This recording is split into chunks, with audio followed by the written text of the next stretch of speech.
네, 어제 있었던 한덕수 대행의 시정연설을 두고 여야의 입장이 갈리고 있는 가운데 우원식 국회의장이 한 대행을 향해 한 발언이 쏟아지고 있었습니다. 네, 오늘 국민의힘은 이틀째 맞수 토론회를, 민주당은 경선 3차 토론회를 갔는데요. 관련 내용 포함한 정치권 이슈들 윤기찬 국민의힘 법률위 부위원장, 김수민 시사평론가와 함께 짚어보겠습니다. 두 분 어서 오십시오. 안녕하십니까? 예, 어제 한덕수 대행의 시정 연설이 있었습니다. 이 연설이 끝나고 우원식 국회의장의 이례적인 질타가 있었고요. 여기에 대해서 의원들의 고성과 항의가 쏟아졌었는데요. 어제 있었던 모습 저희가 영상으로 준비했는데요. 먼저 보시고 대담 이어가겠습니다. 잠깐 자리에 앉아 계시죠. 권한대행께 한 말씀 드리지 않을 수 없습니다. 파면당한 대통령을 보좌한 국무총리로서 권한대행으로서 책임을 크게 느껴도 부족한 때입니다.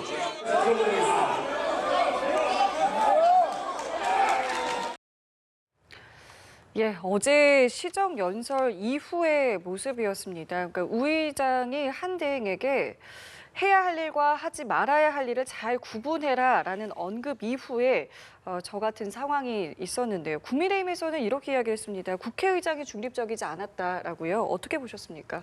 네, 한덕수 국무총리는 국무총리로서 대통령 권한대행을 수행을 하고 있거든요. 대통령 권한대행이라는 직책은 따로 존재하지 않는다는 게 최근에 나왔던 헌법재판소 결정의 취지이기도 합니다. 그렇다면 국무총리로서의 본분에 충실을 해야 되는데 일단 첫 번째로 계기가 된 것이 4월 14일에 대정부 질문에 한덕수 총리가 출석을 하지 않았거든요.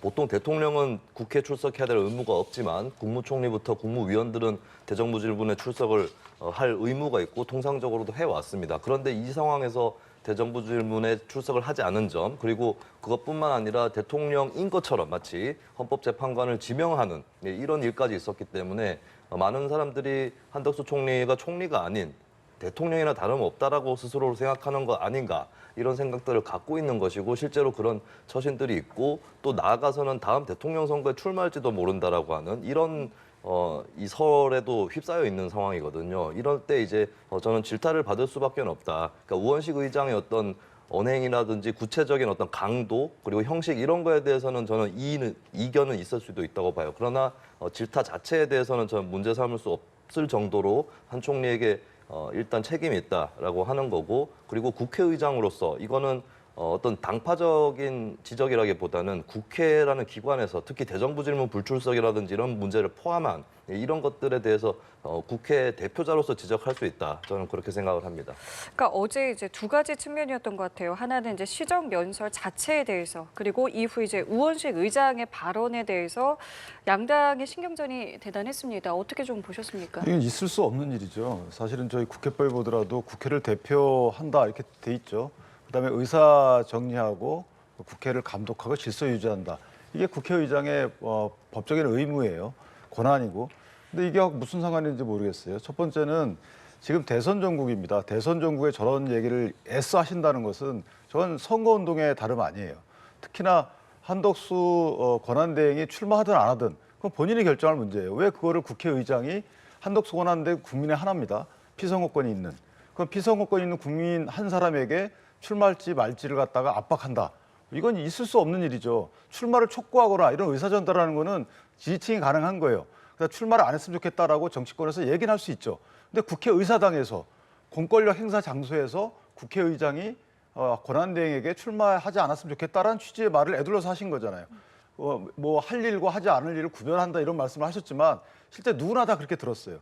자, 그 부분 하나 문제인 것이고 또 하나는 권한대행이라는 직위가 존재하지 않는다고 말씀 주셨는데 헌법재판소의 결정 취지는 이게 정족수 관련해서 탄핵 정족수 관련돼서 한정된 문제예요. 달리 취급할 필요가 있다 이런 취지의 설시인 거고 권한대행이라는 것은 우리 법에 있는 개념이에요. 직무를 대행한다, 행사한다라는 것이기 때문에 그것이 없다라고 보기에는 어렵고 또 하나는 이제 국회 대정부 질문에 안 나온 것은 권한대행이 나간 적이 없기 때문에 안 나간 거잖아요. 그리고 탄핵 관련해서 또는 헌법재판소 관련해서는 뭐 이미 헌법재판소의 판단을 다 받은 거기 때문에 애써 저기서 다시 말을 드릴 필요가 없죠. 다만 이럴 수 있죠. 유감이다라는 표현을 할 수 있어요. 국회의장이. 이게 국회에서 선출한 부분을 늦게 임명하고 이런 부분은 유감입니다. 이렇게 말씀하실 수 있는데 거기다 더 나아가서 하지 말 일과 해야 될 일을 구별해라라고 마치 훈시조, 훈계조로 얘기하는 것은 이거 권력 분립 스스로 허무는 거고 아까 말씀드린 대로 선거운동 하는 거고 심지어는 더 나가면 위법의 소지도 있다. 개인적으로 그렇게 판단합니다. 결국에는 어쨌든 이런 신경전대에는 한덕수 권한대행이 과연 출마를 할 것인지의 여부와 연관이 있지 않겠습니까? 지금 한덕수 권한대행 같은 경우에는 어제 이제 시정연설 후에 취재진이 관련한 질문을 던졌습니다. 뭐 긍정도 부정도 하지 않고 고생 많다라는 말로 답을 대신했는데 공직자 이제 사퇴 시한도 있지 않겠습니까? 지금 4월 말에서 5월 초 계속해서 그 사이에 무언가 입장을 내지 않겠냐, 결정하지 않겠냐 이야기 나오고 있는데 어떻게 예상하고 계십니까?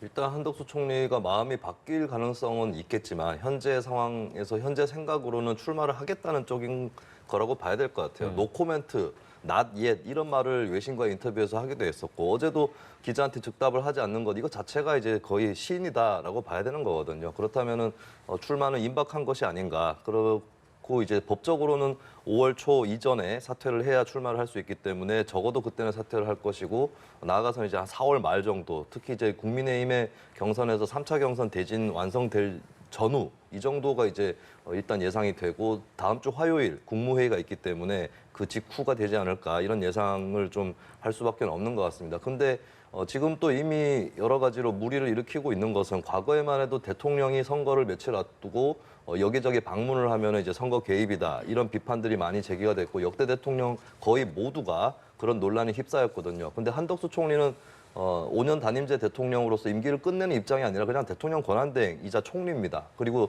차기 대선 또 출마가 가능한 입장인데 근데 그런 입장에서 권한대행이라는 타이틀을 달고 여기저기 순방을 하고 있는 거 이거는 사실 돈 안 들이고 선거운동하는 거나 다름없는 효과를 내고 있는 거거든요. 이거는 정치적 중립을 지켜야 되는 대통령 권한대행으로서는 굉장히 부적절한 처사이기 때문에 출마할 결심이 섰다면 진작에 그만뒀었어야 될 일이다라는 것을 좀 지적을 하고 싶습니다. 두 가지 말씀해 주셨어요. 결국은 출마가 임박했다. 그리고 출마할 거였으면 진작에 직을 내려놨어야 한다라고 말씀해 주셨거든요. 근데 한덕수 권한대행의 속마음을 누구나 알 수가 없죠. 이게 뭐 결심을 했는지 아니면 그 결심 내용이 출마 결심인지 불출마 결심인지 이것에 대한 것은 아무도 모르죠. 뭐 측근 참모조차도 아마 알기 쉽지 않을 겁니다. 이제 그러나 어쨌든 한 권한대행의 결심을 표시할 날짜는 얼마 안 남은 건 분명해요. 그러니까 5월 10일 날 후보자 등록이고 저희가 후보자 선출이 최종 5월 3일 날 되기 때문에 특히나 이제 5월 4일까지 사표 낼지 여부를 보게 되면 결정이 되는 부분이고 만약에 출마를 결심하게 되면 그 이전에 뭐 사표를 낼 가능성이 크죠. 또 하나는 이제 그것은 국민적 의사에 따라서 한 대행이 거기에 응답하느냐 아니면 뭐 국민적 의사가 미약하는지에 대한 한 대안의 판단 여부에 따른 거죠. 그건 아무도 말릴 필요도 없는 거고 또는 뭐 더 이상 강요할 필요도 없는 겁니다. 다만 한 권한대행의 행보와 관련된 여러 가지 이제 정치권의 비판이 있는데 이 한 권한대행의 행보가 만약에 이전의 권한대행의 행보에 비춰볼 때 되게 이례적으로 광폭이다. 그러면 이제 그런 오해가 있을 수 있는데 제가 이렇게 다 비교해 보니까 그렇게 오해 살 만한 광폭 행보는 아니에요. 자, 안보와 관련된 행보는 다 하죠. 이전에도 고건 전 권한대행의 경우에도 미 사단을 들어갔어요. 왜냐하면 권한대행이라는 것은 대통령이 지금 거리 상태라는 것이고 대통령의 거리 상태라는 건 비상식이기 때문에 북의 오판을 막기 위해서 한미 동맹을 강조하는 거고요. 그다음에 군 경계태세를 확인하는 절차는 누구나 다 했어요. 이거 황교안 권한대행도 했고 여기까지는 제가 볼 때는 큰 문제가 없는 거고 여기에 현안으로 이제 추가된 것이 관세 관련된 상호 관세 관련된 협상이잖아요. 이것은 이제 현안을 해결하기 위해서 노력하는 것이지 이게 본인의 정치를 위해서 국정을 이용한다. 이거는 그냥 저는 프레임이라고 봅니다. 거꾸로 얘기하면 그걸 하지 말까요? 해야 되는 거잖아요. 90일 유예 기간을 줬기 때문에 7월 9일까지는 어쨌든 뭔가 협상을 완료해야 되는데 그럼 후임 정부가 출범하기 전까지 세팅은 해놔야 되는 거죠. 그런 차원에서 보면 민주당의 저런 모습은 권한대행이 혹시나 출마하게 되면 그 출마에 대한 파급력을 상쇄시키기 위한 정치적인 공세다. 저는 그렇게 평가하고 있습니다. 뭐 말씀하신 것처럼 한 대행의 마음을 아무도 모르는 상황에서 어쨌든 지금 국민의힘 경선은 진행이 되고 있는데 한 가지 눈에 띄는 게요. 이 경선에 나선 후보들 모두 단일화에 대해서 좀 염두를 해두는 듯한 발언들을 하고 있습니다. 기존의 안철수 후보 같은 경우도 이 부분에 대해서는 좀 닫혀있는 모습이었는데 어제 저녁에 긍정적인 입장을 좀 내놨단 말이에요. 지금 후보들이 이렇게 입장을 조금씩 바꾸는 건 어떤 배경이 있다고 보십니까? 일단 한덕수 총리가 대선에 출마를 하게 되면 주로 네. 국민의힘 지지층의 표밭을 분산시키게 되겠죠. 그러면 국민의힘 지지층 입장에서는 특히 단일화 없이는 대선을 치를 수 없다라고 생각들을 많이 하는 거겠고 그 지지층의 의사를 따라가는 것이다라고 첫 번째로는 볼 수 있겠고 두 번째로는 일종의 자신감도 깔려 있는 것 같아요. 홍준표 후보의 경우 특히 처음에 강하게 한덕수 총리를 견제하는 그런 발언들을 해왔다가 나중에는 단일화에 적극적인 자세로 바뀌었는데 이거는 처음에는 일단 기선제압이랄까 기죽이기 이런 차원에서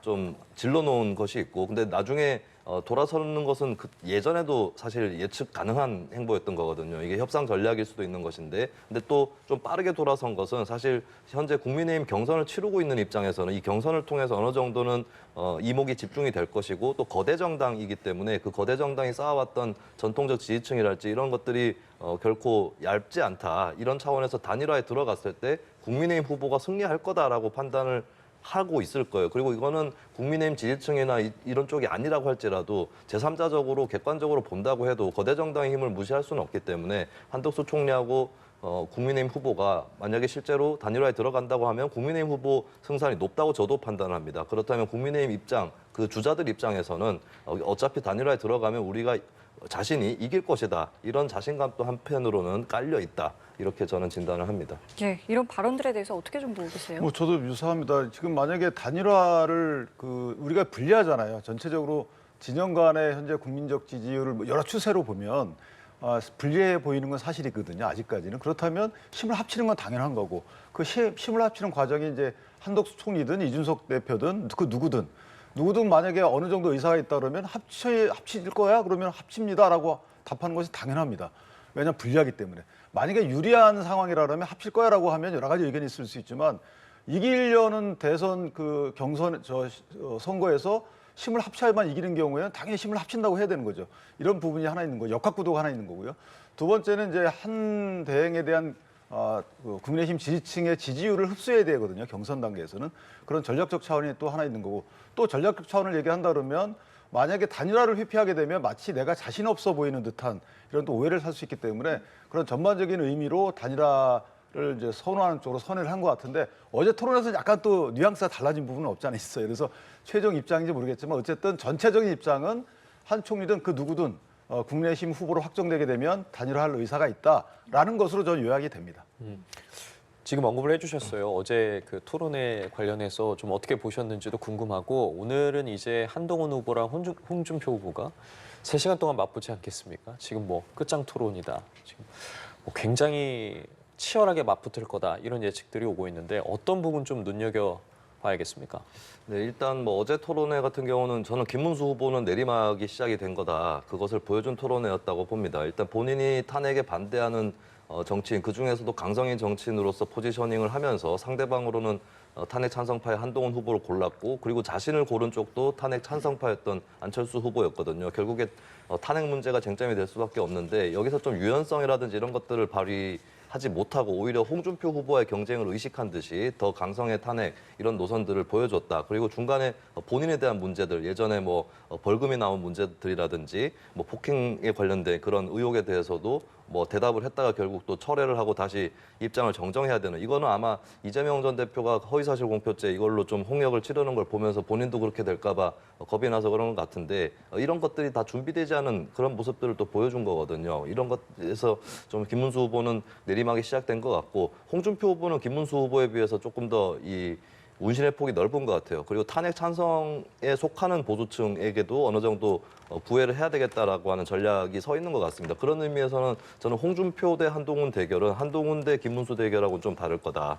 단순히 탄핵 찬반을 갖고 붙지는 않을 거라고 봅니다. 물론 그 문제를 빼고 넘어갈 수는 없겠지만 사실은 한동훈 후보 지지층에서도 홍준표 후보가 가져가고자 하는 쪽이 있을 것이고 한동훈 후보 입장에서도 홍준표 후보 지지층 중에서는 가져와야 되는 이런 부분들이 있을 거거든요. 그러니까 각을 세워가지고 사실 지지층을 결집시키는 토론회라기보다는 서로 간의 지지층을 뺏고 빼앗기는 이 토론회가 될 가능성이 상당히 높고 그렇다면 쟁점이 뭐가 될까라고 했을 때 결국에 정치인으로서의 유능무능 이 문제가 도마 위에 오를 거라고 저는 예측을 합니다. 예를 들면 한동훈 후보 입장에서는 홍준표 후보 같이 당의 원로들이 지금까지 정치를 해왔는데 제대로 됐느냐라고 하는 부분들 이런 것들을 공격을 할 것이고 홍준표 후보 입장에서는 한동훈 후보가 당을 지휘해가지고 잘 된 적이 있느냐 뭐 이런 식으로 또 맞공격을 하지 않을까.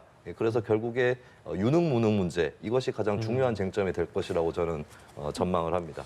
어제 토론회 어떻게 보셨고 또 오늘 토론회 있고요. 이제 모레 4인 토론회까지 있지 않겠습니까?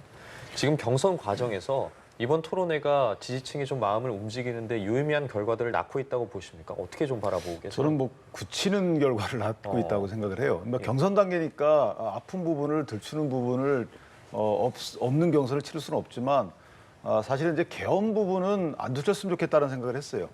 막 계엄을 들춘다 하더라도 물론 계엄 자체에 대해서는 이미 헌재 판단이 있었고 또 사법부의 판단이 기다리고 있잖아요. 그 부분에 대해서는 그렇게 맡겨두면 되고 우리 스스로 계엄에 대해 정당성에 대해서 서로 묻고 하는 부분은 저는 이건 정말 자해행위다라고 생각을 하는 게 계엄을 한 그 정치적인 배경 물론 계엄에 대한 평가는 다 이미 이제 부적절하다라고 거의 국민의힘에서 얘기를 합니다.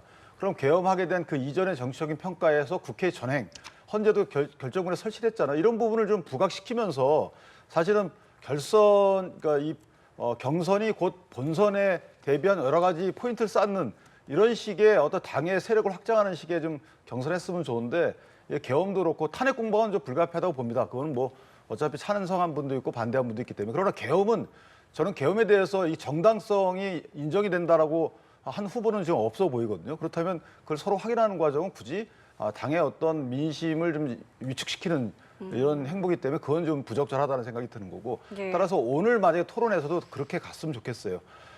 그러나 제가 개인적으로 볼 때 홍준표 후보와 김문수 후보는 또 서로 간에 지목을 안 했잖아요. 안철수 후보와 한동훈 후보도 서로 간에 지목을 안 했어요. 그러면 어느 정도 논점이 나온 거죠. 뭘 갖고 싸울지에 대해서. 그러면 서로 상대 평가를 하겠다는 거죠. 홍준표 후보는 한동훈 후보와 격렬하게 투쟁을 함으로써 뭐 김문수 후보에 대해서 상대적 우위를 점하겠다.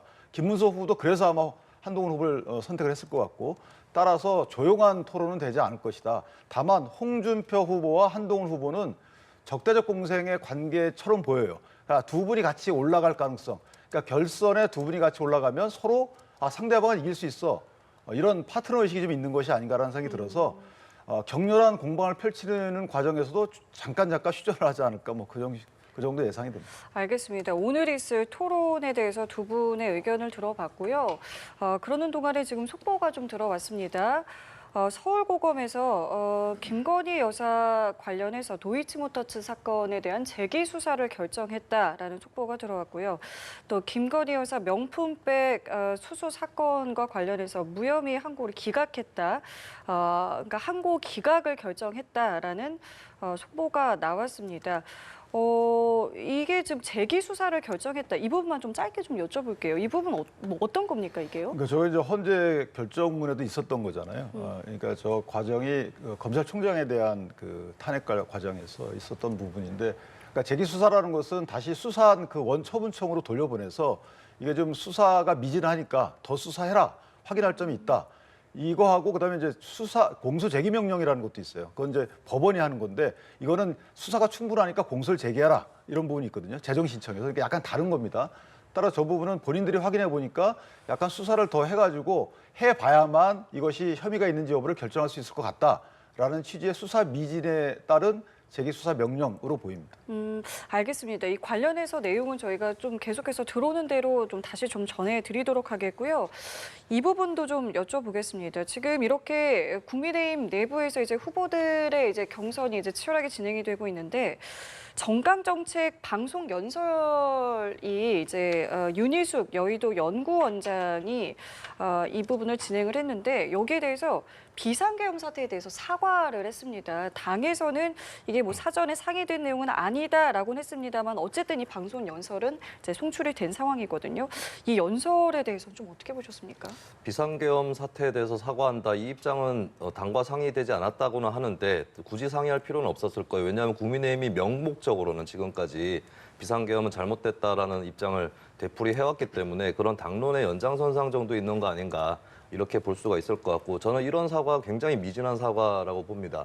비유하자면 학교폭력위원회가 열려가지고 폭력 학생이 거기에 회부가 됐는데 본인이 했던 나쁜 짓에 대해서는 얘기하지 않고 나쁜 친구들과 어울린 게 잘못이었습니다. 이렇게 얘기하는 거랑 다를 바가 없다고 보거든요. 뭐냐면 국민의힘의 문제는 비상계엄 그 사태 자체에 있는 것이 아니라 그 사태 이후에 있어요.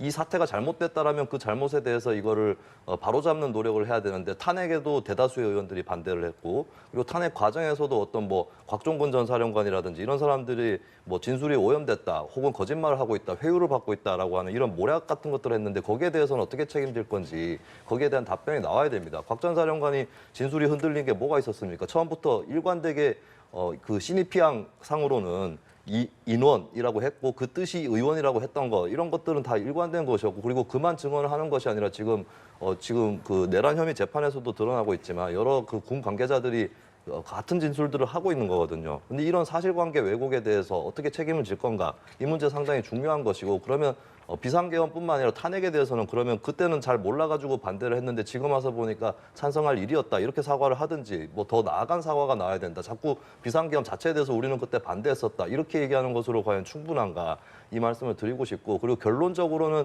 국민의힘이 이 사태를 어떻게 정리할 건지는 당장에 있는 이 국민의힘 대선 후보 경선에서 판가름 난다고 봅니다. 어쨌든 간에 다른 정책들을 무색하게 할 정도로 탄핵에 찬성했느냐 반대했느냐는 굉장히 중요한 문제거든요. 그리고 국민들 입장에서도 국민의힘이라는 전통적이고 거대한 정당이 어떻게 앞으로 가닥을 잡아나가고 윤석열 전 대통령과 얽매여서 같이 갈 건지 아니면 청산하고 갈 건지 이건 굉장히 중요한 문제예요. 한국 정치의 질적인 것들을 결정하게 되는 것이기 때문에 뭐 이런 이제 윤희숙 전 의원의 사과 이런 수준이 아니라 결국에 국민의힘의 당심과 그리고 그를 둘러싸고 있는 민심이 경선에서 어떤 선택을 할 건지 이것이 더 중요한 선언적 효과를 가진다라고 저는 생각합니다. 그러니까 이게 윤희숙 전 의원이 그러니까 여의도 연구원장이 뭐 페이스북에 그냥 올린 글이 아니라 정강정책 방송 연설에서 한 내용이지 않겠습니까? 그렇기 때문에 이제 당론의 연장선상의 개념도 있다라는 말씀을 하셨는데 뭐 어느 정도 의미로 좀 받아들이면 되겠습니까? 권성동 원내대표도 오늘 언급을 했는데요. 저는 대체적으로 글쎄요 뭐 큰 이견이 없다라는 취지인 것 같은데 정강정책 연설로서는 부적절해요. 제가 볼 땐 그렇습니다.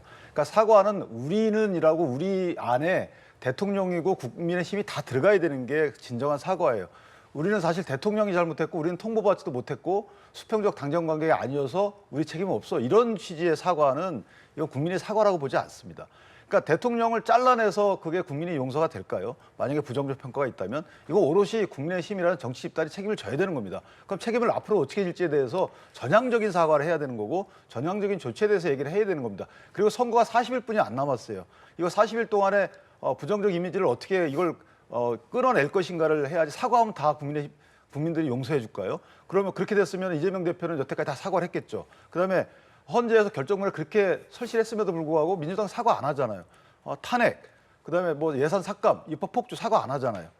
그러니까 이런 식의 이거 우리가 2017년도 비슷한 경우를 했는데 이렇게 되면 사실 또 내분입니다. 또 하나는 경선이 진행되고 있는데 저렇게 저런 식의 사과를 하게 되면요 특정 후보에게 유불리가 또 오해를 쌓는 부분이 또 없지 않아 있어요. 저는 매우 부적절하다고 생각을 하고 다만 윤희숙 위원이 얘기했던 것처럼 이 전체적인 사과의 맥락은 맞죠. 이거는 지도부도 늘 했던 부분이에요. 그러나 사과하는 과정에서 사과한 경위 자체를 지도부가 이렇게 대통령 뜻에 따라서 바뀌고 이런 부분을 왜 넣죠? 저는 도저히 이해가 안 되는 부분이에요. 왜? 다 국민들 잊어가는데 당원들도 다 잊어가는데 그 상처가 아물어가는데 왜 다시 그걸 또 헤집어서 국민께 우리 이렇게 했습니다. 우리 이렇게 안 좋은 짓 했어요라고 반성문을 왜 내죠? 저런 거는 정치적 사과는 저는 아니라고 봅니다. 알겠습니다. 자, 이제 민주당 이야기로 좀 넘어가 보도록 하겠습니다. 오늘 저녁에 3차 토론회에 나서고 오늘 토론회 후에 이제 내일 호남 경선 권리당원 투표 결과가 발표가 됩니다. 지금 오늘 토론회에서 관전 포인트 좀 꼽아주시고 내일 이제 호남 경선 결과 관련해서 뭐 투표율, 득표율 이야기 계속 나오지 않겠습니까? 네. 어떻게 좀 예상하고 계십니까?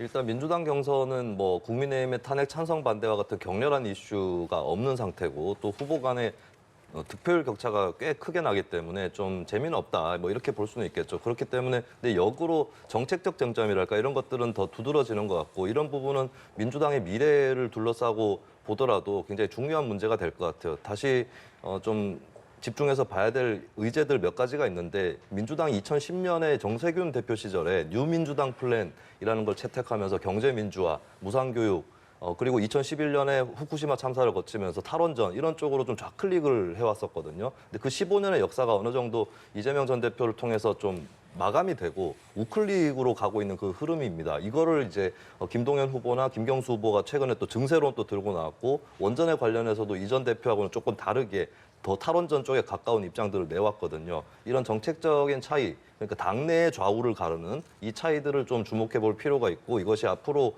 민주당이 특히 또 집권이 유력시 되고 있는데 이후에 노선이 어떻게 될지 이런 것들을 좀 지켜볼 만 하겠습니다. 그리고 호남 경선 결과는 아무래도 호남은 전통 당원들이 많은 그런 지역인데 그렇다면 이제 당에서 좀 주류인 이재명 전 대표한테 더 유리하지 않을까 이런 관측도 할 수는 있겠습니다. 그런데 또 한편으로는 호남에서도 물론 이재명 대세론에 힘을 실어주고 있는 것이 대체적인 기류겠습니다만 또 한편으로는 좀 예전에 김대중 노무현 전 대통령만큼의 전폭적인 지지를 하고 있지는 않거든요. 이런 부분들이 그럼 대안으로 그리고 다들 알 거예요. 이렇게 내가 밀어준다고 해서 군소주자를 밀어줘도 그 사람이 당선되지 못한다는 것은 많이들 생각을 하고 있을 텐데 다만 미래를 위해서 투자를 하게 된다면 누구한테 할 것이다. 이런 표심이 발현이 될 것인지 이것이 결국 관건이 될 것 같습니다.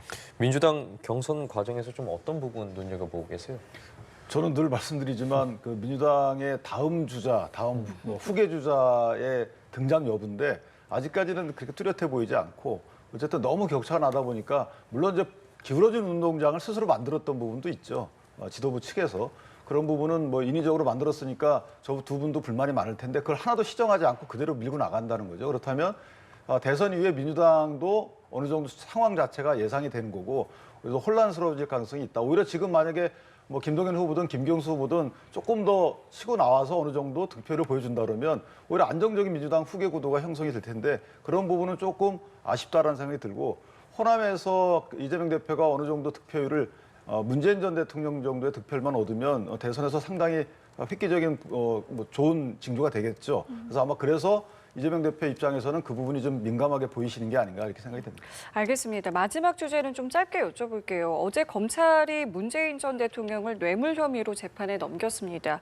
자, 그런데 오늘 문 전 대통령이 판문점 선언 7주년 기념식에서 기념사를 하기 위해서 국회를 방문을 하게 되는데요.